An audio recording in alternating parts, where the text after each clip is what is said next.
Hədisdə var, kim evdən çıxsa, Bismillah və billah, əla millət Rasulillah desə, bütün mələklər onun istəyini yerinə yetirməkdə sanki vəzifələnərlər ki, ona kömək eləsinlər.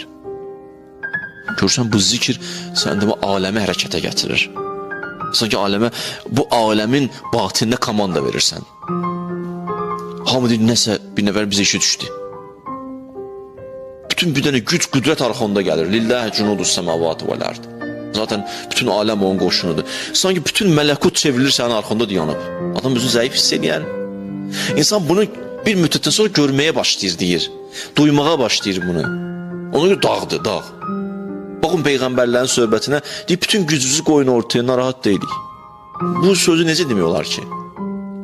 Bu, yalnız bilgi ilə deyiləsi söz deyil, bu həqiqət aləmi ilə ünsiyyət qurmasın, elə belə deyərsən. Qarşı tərəfin gözünün odunu almaq üçün, amma içində qorxarsan. Onlar içlərində qorxmaya sözü deyirlər. Çünki vəsl olublar tohidə. Vəsl olmağın yolda paklıqdan keçir. Birinci mərhələ paklıqdır. İnsan deyir, imanın yarısı paklıqdır.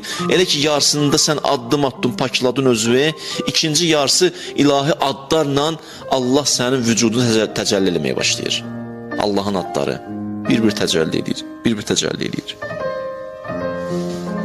Hədisdə var, kim evdən çıxarsa, dəstəmazsız çıxsa, işi həll olmasa özün qanasın. Dəstəmazla çıx yəni.